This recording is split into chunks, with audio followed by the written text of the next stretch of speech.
Hello, Katie here, and I wanted to go over a concept here. This is one of my old spreads from March 23rd, and this is definitely not my favorite spread. We're not talking about design, we're not doing anything about that. In fact, I actually put this all down before my infusion here on the 23rd, and this is what I wanted to talk about. So for those who have chronic illnesses, who are neurodivergent, who are navigating depression, or anything that you need to kind of evaluate your energy on any given day, there's probably more that I'm just missing right now, but that's an overall kind of that's what I can kind of identify with and what I've dealt with over the years. And I just wanted to kind of go over a framework because I know sometimes we can have a lot of rough sleeping nights. I definitely, towards the beginning of this year, did. I had something else going on, and it made sleep difficult. And so I had some really hard days where I'd wake up and I'm like, I need to take another nap or something, because I do get up with my kid in the morning to make sure that the buses are on time and checking weather and that kind of thing. Because since living in the Netherlands, he's had to go out and venture on his own instead of, getting in the car line like we used to do in the US. So just to kind of come around to, like, after doing that, it's usually about a half hour that I'm focused on, like, getting him out. His dad helps him get food and get packed up and stuff like that. So we kind of split duties in the morning. And this week in particular here, I had my infusion on Monday. And so going into this week, I, was feeling pretty okay. I did not feel like it was time to have my meds. Some other meds that I have been on, I have Crohn's, and so I have to take infusions every 8 weeks. I do know there's also injections that I could do every 2 weeks, but I kind of prefer the every 8 weeks. It gives me a little bit more flexibility. We'll see over time, but that's what I'm doing right now. And so going into Monday, I was feeling pretty good, but usually midweek, I'm not feeling so good. So the first day, I kind of come home and I take a nap here. And I don't usually indicate that very often in here, but I do have to commute there and then be there. Fortunately, in the past couple years, it'll be like a 3 to 4 hour infusion, and now I'm down to an hour. So with no different side effects. Luck, right? Like, it's whatever your body it can handle, and this is where I am right now. It could change in a year, it could change in 5 years, it could stay steady. I have no idea. But right now it's well managed. And so I come home, I drink a bunch of water and also have a little bit of salty things and just kind of take a nap. And just try to stay hydrated the rest of the day. Now, the next morning can be kind of rough, so my family knows that I kind of sleep in this day, and usually I kind of pep up. But then I remember waking up and going, uh-oh, I'm not doing as well today. So this is the framework that I kind of subliminally use, but I find it kind of helps.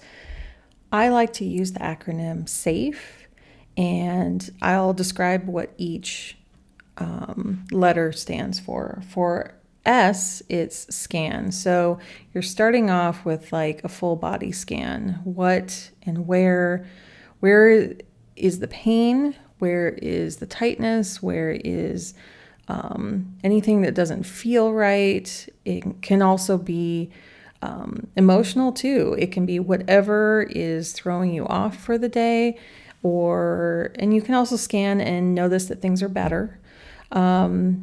But this is primarily, I use this when things aren't going well. And that's why I brought out like the day after my infusion. So yeah, doing that full body scan. So for me, I can really feel it in my joints. Sometimes I can feel maybe a little bit more dehydrated because maybe I didn't have enough water on Monday. I can feel kind of weak a little bit. So those are just some things. I'm just doing a full body scan.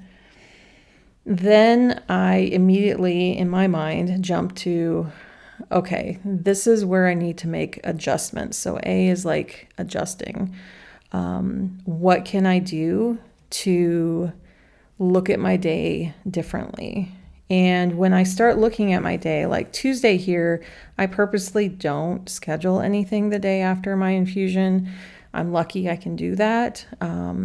But that's something that I kind of build into my schedule. These times here are when my kid is in school, and so they are navigating that mostly on their own, and my husband's kind of helping getting them out the door. So the next one is F for feeling it. So we sometimes have to make those adjustments. I may not be going anywhere, but my work is definitely creating content at home, and I may have thought, okay, let me try to get 3 videos filmed today. And I need to not only adjust, but then deal with the emotions that come up with that. So I may need to kind of sit there and feel through them. So the F of just feeling frustrated, feeling sad about some things. Maybe I'm journaling about them. Maybe it's something that through journaling, I can process my feelings a little bit more. Maybe it's talking to, texting someone saying, oh my gosh, I feel this way first thing in the morning. Or just talking to someone in the household, something like that, just to kind of process through. It's like, okay, I've scanned, I've adjusted my expectations, but now I'm just like, why do I have to go through this? Why is it me? Why is it? I ask a lot of why questions at that point. And I think it's, it sounds a little like why me, whiny, like whiny. I'm being whiny. But it's something that's important because sometimes you can just feel so guilty and feel shame about it and feel all these things, but that's not who you are. It's just what's happening to you. These are conditions that you deal with. And I know the world is sometimes cruel and not understanding what people with multiple chronic illnesses or even just one go through. It can be very hard. But it's just something that, we need to process through those emotions. I know I feel that a lot. I feel like, oh, I should be doing this. I should stay on top of this because, society and social media and YouTube here, this is what other people do. Why can't I do it? But I need to, maybe go to the back of my planner here and just jot down some morning thoughts of just getting it all out. The last one, E, is enough. So earlier when we adjusted our expectations, this is where we actually are putting that into action, where we are accepting where we are. We are putting limits on what we can do that day. We are saying we can just do one thing. We can just do this thing today. We've processed through the emotions of some of it. It could be halfway through your day. It could be towards the end of your day. And you're thinking, oh, okay, this is enough for me. I have gotten enough done in my current energy level. So I often refer back to this is the energy matrix that I made, and you can purchase it on my site, but you can also draw this out. And I put high energy, medium energy, low energy. These 2 side ones can be whatever you want. So you could put 0 energy here. You could just put the name of something here. I actually paired this with goals because I wanted to follow like what goals I have to my energy. But you can repurpose it and just have it for work. I also did my work one. I will link to the original video where I did this. But just having this matrix of just high, medium, and low energy, then you can kind of refer to it when you are doing like this safe process in the mornings, especially on days that you aren't feeling well. So it is possible that you scanned your body and you feel better about things. And you can then also adjust your expectations to go, wait, this is a good day. This is a good time that maybe I can kind of take advantage of this without burning out, right? And we could have some feelings about that are positive. Like, oh, okay, this is the day I was waiting for. Like here, towards the end of the week, I was feeling better. But when I woke up this Tuesday, I remember waking up and going, I cannot go to my chiropractor the next day here. So I had it on my schedule and I woke up and I was like, no, my body is saying no.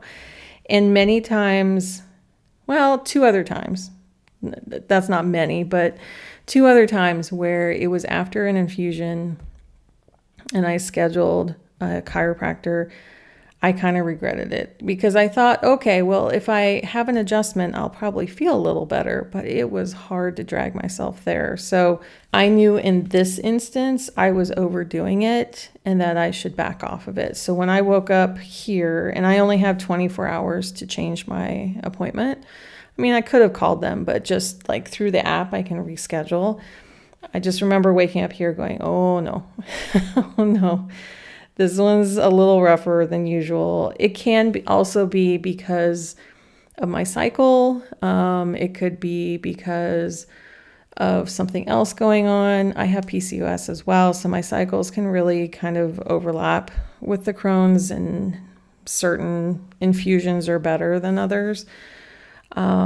So just really like doing this safe kind of assessment in the mornings really helps me understand, okay, this is definitely a day where I can do more or less. So in that happy instance where I'm towards the end of the week of, I process some happy emotions, then I can look at enough, but also pay attention to that enough, knowing that, okay, the week was kind of hard, but I don't need to overcompensate for maybe some of the things that I missed earlier.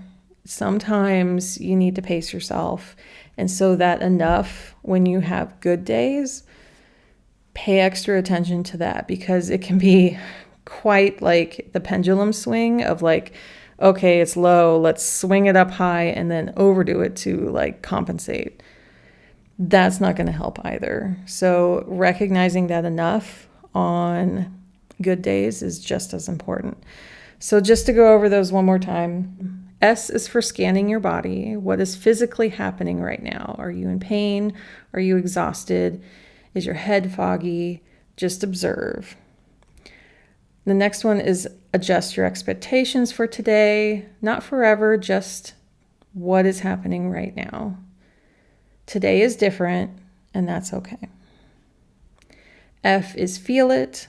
Let the frustration, sadness, or disappointment be there for a moment. It doesn't have to be there very long. You can sit there and process it in multiple ways, whether it's talking to someone, whether it's writing it down, whether it's just feeling it. So E is for enough, and that's just based on everything that you've evaluated so far today. And that can be whatever feels right without overdoing it. So if it's on a low energy day, making sure you're really paying attention to not pushing too much at all. But on those high energy days, making sure that pendulum doesn't swing way out of whack for you.